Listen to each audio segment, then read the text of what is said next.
बिस्मिल्लाहिर्रहमानिर्रहीम। Hi guys, this is Ahmed and welcome to my YouTube forex money channel. उम्मीद है कि आप सब खैरियत से होंगे। तो गाइस, अभी की वीडियो में हम एनालाइज करने जा रहे हैं जी जीबीपी यूएसडी 4 आवर चार्ट पे। बात की जाए अगर पाउंड की, तो पाउंड ने बेसिकली अपनी एक जो है वो मूवमेंट मेंटेन की हुई है और एक बुलिश मूवमेंट मेंटेन की हुई है। लेकिन याद रखा करें कि जब भी एक पेयर या कोई भी पेयर एक कंसिस्टेंटली मूव दे ही जा रहा होता है, तो वो एक टाइम आता है तो वो चल चल के थक चुका होता है। तो पाउंड में भी बेसिकली कुछ ऐसा ही सिनेरियो देखा जा रहा है।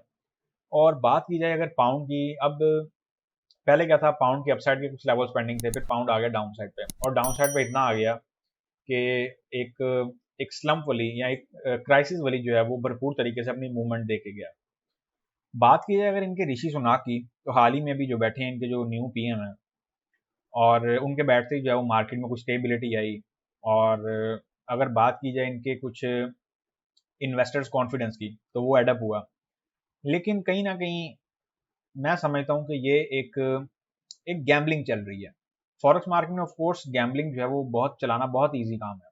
लेकिन यहाँ पे क्या सिनेरियो देखने को मिल रहा है, इस क्राइसिस से पहले या इस मूवमेंट से पहले या इस ड्रा डाउन से पहले, खास तौर पे ये वाला ड्रा डाउन जो है, इससे पहले पहले जो है इन्होंने बिठाया लिज ट्रस को। फिर उससे पहले बोरिस जॉनसन थे, हालात उनसे भी नहीं संभले, उन्होंने भी बहुत कहा जी मैं ब्रेग्जिट पे जो है वो नो डील पे डील कर रहा हूँ, एक्सेट्रा एक्सेट्रा। और क्या हुआ कि एट द एंड जो है ये भी अपने मुल्क को ना, बेसिकली अपनी इकोनॉमी को इन्होंने एक दीवार के साथ लगा दिया। अब पॉइंट क्या है, समझने वाला सोचने वाला, ऋषि सुनाक का नाम लिस्ट ट्रस्ट से पहले ही बहुत हॉट फेवरेट था। लेकिन पॉइंट ये है, और ये बड़ा डीप पॉइंट है, ये लम्हा फिक्रिया और एक करेंसी ट्रेडर के पॉइंट ऑफ व्यू से या एक currency trading point of view से, या जैसे आप लोग इंट्राडे ट्रेडिंग करते हैं, तो एक इंट्राडे या एक नॉर्मल ट्रेडर के पॉइंट ऑफ व्यू से ये चीज बहुत गहरी समझने वाली है। और इसी को पॉलिटिक्स भी कहा जाता है। ऋषि सुनाक ने कहीं ना कहीं ऐसा समझा जाता है, या ऐसा मैं महसूस कर रहा हूँ कि इस गवर्नमेंट के बैठने से पहले इन्होंने लिज ट्रस को जान के पीएम बनाया। ऑफ कोर्स वो लेडी थी, और जिस तरह वो आई और जिस तरह वो गई, ना उनके आने का पता है और ना ही उनके जाने का पता चला। एकदम उन्हें पीएम अनाउंस कर दिया गया, फिर एकदम उनको जो है वो डिजाइन पुट कर दिया गया। कहाँ वो कह रही थी कि मैं जो है I am not a Quetta, और बड़ी जो है ना, मतलब उन्होंने भी अपनी तरफ से डायलॉग दिए। लेकिन कहीं ना कहीं अगर देखा जाए तो ये भी एक, ऐसे कह लें कि आप जो है ना, एक बड़ी ही डीप जो है डीप थिंकिंग पॉलिटिक्स थी कि एक ऐसे बंदे को पीएम की सीट पर बिठाया जाए, जिसको कल को पीएम की सीट से निकाला भी जाए तो ये सिर्फ क्या के निकाल दिया जाए कि आपके बैठते साथ जो है वो मुल्क की हालात नहीं संभले, क्राइसिस आ गई और एक्सेट्रा एक्सेट्रा। और इन्होंने बेसिकली, मार्केट ने आपसे पैसा लेना था और वो लेके जा चुकी है। अब क्या है, ऑफ कोर्स अगेन जो है वही बंदा या वही ऋषि सुनाक अगेन पीएम है।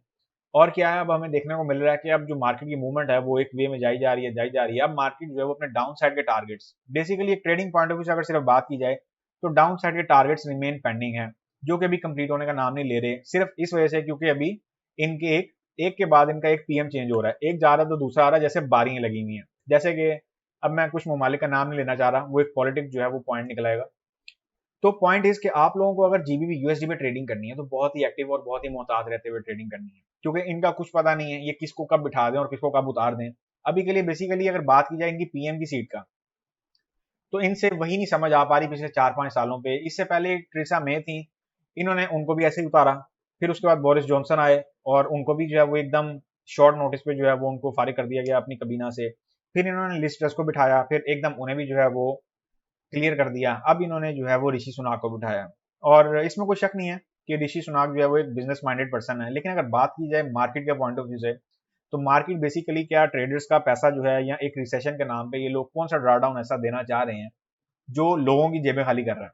अब ऑफ कोर्स ये चीजें तो आप लोगों को बताने की मेरा नहीं ख्याल की जरूरत है कि मार्केट में जब एक पैनिक मूव आती है, तो उसका पर्पस क्या होता है और उसमें फायदा किन किन लोगों का होता है, ये तो मेरे से ज्यादा आप लोग बखूबी जानते होंगे। बात करें अगर हम कुछ 4 आवर चार्ट पे और D1 के चार्ट पे, तो 4 आवर चार्ट और D1 का चार्ट सबसे पहले तो मैं पकड़ता हूँ। D1 का चार्ट बेसिकली दिखाना इसलिए जरूरी है ताकि एटलीस्ट हमें ये पता चल सके कि मार्केट जो है वो अब करना क्या चाह रही है, मार्केट कुछ स्ट्रक्चर प्रोवाइड करना चाह रही है, नहीं चाह रही है, मार्केट के फर्दर जो है वो क्या सिनेरियो बन रहे हैं। अभी के लिए जो D1 के चार्ट में हमें रेजिस्टेंस देखने को मिल रहा है, जो कि बहुत ही तवज्जो तलब रेजिस्टेंस है, वो कुछ इस एरिया का है। याद रहे, इस एरिया का जो स्ट्रक्चर है वो बहुत गौरतलब है अभी के पॉइंट ऑफ व्यू से। और जब भी कोई नया पीएम किसी भी मुल्क का बैठता है, तो ऑफ कोर्स करेंसी जो है वो थोड़ी बहुत पावर में आती है। जैसे लिज ट्रस जब बैठी थी, तो पाउंड में एक बिना सोची समझी जो है ना वो समझने वाली मूवमेंट थी, जो कि मार्केट को एकदम 200 पीप ऊपर ले गई। फिर उसके बाद मार्केट जो है वो डाउन साइड पे जाते जाते जाते जाती और वो जाती ही गई। तो बहुत ही इन मोमेंट्स पे आप लोगों ने ख्याल रखना होता है कि अपनी जो ट्रेडिंग एक्टिविटी है उसको आप लोग मैनेज कैसे करते हैं।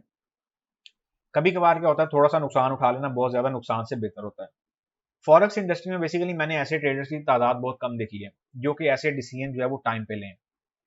ऑफ कोर्स आप एक जब ट्रेडिंग अकाउंट लेके बैठे होते हैं तो आपको भरपूर तवज्जो के साथ बैठना होता है, आपको अपने अच्छा बुरा जो है वो सबसे पहले देखना होता है।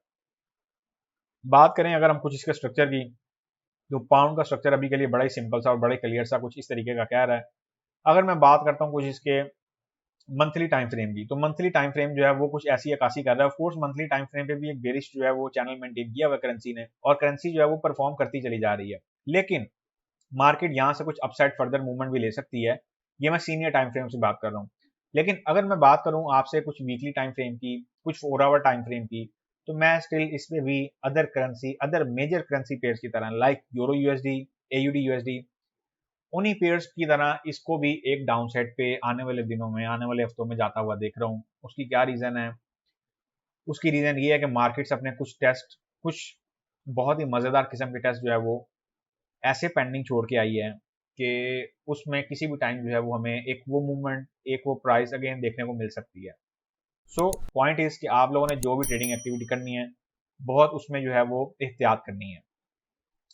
अगर मैं बात करूं कुछ स्कैल्पिंग स्ट्रक्चर की, कुछ एक ट्रेंड फॉलोइंग स्ट्रक्चर की, ट्रेंड तो ब्राय नाम ही चल रहा है, लेकिन आप यूं समझ लें जैसे हमें लास्ट वीक भी एक जो है वो वीकली बेसिस पे सेल की ट्रेड मिली थी पाउंड पे, और बहुत ही मजेदार ट्रेड थी। तो अभी के लिए भी कुछ ऐसा स्ट्रक्चर जो है वो पाउंड स्टिल मेंटेन करके चल रहा है। कुछ एक बुलिश के पॉइंट ऑफ व्यू से अगर मैं बात करूं तो कुछ ऐसा स्ट्रक्चर जो है मैं आप लोगों को एडवाइस करूंगा। लेकिन इस स्ट्रक्चर से बेटर है कि आप इसकी जो सेल की प्लानिंग है उसको वेल मेंटेन करके रखें और उसके लिए तैयारी पकड़ें। बाय की साइड पे अगर पाउंड की मैं बात करूं तो सिर्फ और सिर्फ स्कैल्पिंग है।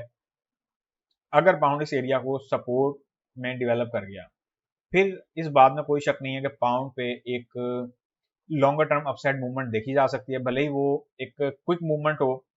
और लॉन्गर टर्म मैं इस पॉइंट ऑफ व्यू से कह रहा हूँ कि लेट्स सपोज मार्केट जो है 1.2000 के लेवल पे जा सकती है और मार्केट 1.2500 के लेवल तक भी जा सकती है। ये ऐसे ही है जैसे मैं आप लोगों को कुछ याद दहानी कराता चलूँ।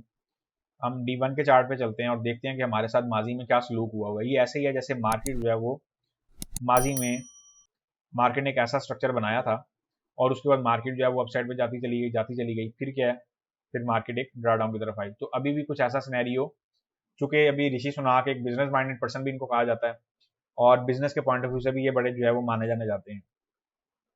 तो ऑफ कोर्स अगर कोई ये थोड़ा बहुत वेल मेंटेन करके चल पड़े तो फिर मार्केट में जो है वो आप लोगों को कुछ ऐसी मूवमेंट भी आने वाले हफ्तों में देखने में जो है वो मिल सकती है। और देन फिर यहाँ से मार्केट में एक ड्रा डाउन जो है वो एक्सपेक्ट किया जा सकता है, एक मार्केट में एक स्ट्रॉन्ग फॉल एक्सपेक्ट की जा सकती है। अब हम चलते हैं जी वापस अपने रेगुलर जो स्ट्रक्चर है उस पर 4 आवर चार्ट पे। अगर मैं बात करूँ कुछ 4 आवर चार्ट की, तो 4 आवर चार्ट पे अगर आप लोगों को मैं कोई स्ट्रक्चर एडवाइस करूंगा तो वो सिर्फ और सिर्फ इस एरिया से करूंगा। अच्छा अभी क्या है कि एक चीज का बड़ा खास ख्याल रखा करें, जब मार्केट में स्ट्रक्चर्स निकलते हैं वो बैक टू बैक निकलते हैं। ऑफ कोर्स जितने पेयर्स यूएसडी के अगेंस्ट आ रहे हैं इन सब पेयर्स में यूएसडी का जो बिहेवियर है वो बहुत अहम किरदार अदा करता है। लेकिन इस पेयर में, अगर इस पेयर के पॉइंट ऑफ व्यू से सिर्फ मैं बात करूँ ना, तो यहाँ पे क्या सीन चल रहा है, यहाँ पे बेसिकली अभी आप यूं समझ लें कि पीएम सीन चल रहा है। एक जा रहा है, दूसरा आ रहा है, दूसरा जा रहा है, तीसरा आ रहा है। तो ऐसे स्ट्रक्चर में बेसिकली क्या है, करेंसी को एक पॉजिटिविटी की तरफ जो है ना वो ले जाया जाता है, ताकि पता चल सके कि हमारी करेंसी में जान है और हम जो है वो रिमेन बहुत एक्टिव हैं और बहुत जो है ना वेल मैनेज करके, या हमने क्राइसिस पे जो है वो काबू पा लिया, एक्सेट्रा एक्सेट्रा। ये सारे स्ट्रक्चर कुछ ऐसे बन जाते हैं। सेलिंग का स्ट्रक्चर अगर हम प्लान करते हैं तो सेलिंग का स्ट्रक्चर हम कुछ इस एरिया से प्लान करेंगे। और ये मैं आप लोगों को बड़ी स्ट्रांगली एडवाइस करूंगा कि इस ट्रेंड लाइन के ब्रेकआउट के बाद ही आपने इसमें सेल में एंटर होना है, वरना नहीं होना। अगर मार्केट जो है वो इस ट्रेंड लाइन का ब्रेकआउट देती है तभी आपने इस स्ट्रक्चर में एंटर होना है। अगर आप इजाफी तौर पे जैसे लेट्स सपोज आप कहते हैं कि नहीं तब तक जो है वो बहुत देर हो जाएगी, मार्केट से हमारे हाथ से जो है वो पिप्स निकल जाएंगी, फिर अगर आप लोगों ने यहाँ से एंटर होना है तो आप लोगों ने बड़ी ही मुहतात के साथ नॉर्मल लॉट साइज रखते हुए एंटर होना है। जल्दबाजी किसी चीज में नहीं करनी है। एंट्री जब भी प्लान करें थोड़ा सा सोच समझ लिया करें कि आपकी जो एंट्री है वो आपको रिवॉर्ड कहाँ तक दे सकती है। अगर मार्केट ये वाला स्ट्रक्चर लेके चल पड़ती है तो फिर मैं आप लोगों को कुछ इस तरह का स्ट्रक्चर जो है वो प्रोवाइड कर रहा हूँ, फिर हम इस स्ट्रक्चर को फॉलो करेंगे। कोशिश करें कि इस ट्रेंड लाइन के ब्रेकआउट पर ही आप एंट्री लें। अगर आप इस ट्रेंड लाइन के ब्रेकआउट पे एंट्री नहीं लेना चाह रहे और आप चाह रहे हैं कि मार्केट में जो है वो आपको अभी एंट्री मिल जाए, तो फिर आप लोगों ने एक काम करना है, जो लॉट साइज है वो अपना नॉर्मल रखना है, अपनी इक्विटी को मद्देनजर रखते हुए आपने लॉट साइज मैनेज करना है। मैं यहाँ पे इसकी डिटेल्स एंटर करने जा रहा हूँ, इनको नोट कर लें। जीबीपी यूएसडी को 4 आवर चार्ट के अकॉर्डिंग हम लोग जो है वो सेल करने की सोचेंगे, और सेल हम इसको करने की सोचेंगे 1.1600 टू 20 के लेवल के दरमियान से आप जो है इसकी सेलिंग प्लान कर सकते हैं। लेकिन ट्रेंड लाइन के ब्रेकआउट के बाद करेंगे तो बेटर है, अगर उससे पहले करना चाहें तो इट्स अप टू यू, आप करना चाहें तो कर सकते हैं। TP1 जो है 1.1500 के लेवल का रहेगा। TP2 की अगर हम बात करते हैं, TP2 इसमें आएगा 1.1400 के लेवल का। आजकल बेसिकली 100 पिप का मैं जो है वो टीपी क्यों दे रहा हूँ पाउंड में, क्योंकि पाउंड की आजकल मूवमेंट तेज हुई भी है और अच्छी खासी तेज हुई भी है। TP3 की अगर हम बात करें तो TP3 इसमें आएगा 1.1300 के लेवल का, और TP4 की अगर हम बात करते हैं तो TP4 इसमें हमारे पास आएगा 1.1200 के लेवल का। SL की अगर हम बात करते हैं तो SL हमारे पास आएगा इस ट्रेड का 1.1760 के एरिया का। सो गाइस, ये थे हमारे GBP/USD 4 आवर चार्ट एनालिसिस। उम्मीद है कि आपको बहुत बेहतर तरीके से समझा पाया हूँ। कोई क्वेश्चन हो तो आप मेरे से यूट्यूब पे कमेंट सेक्शन में पूछ सकते हैं।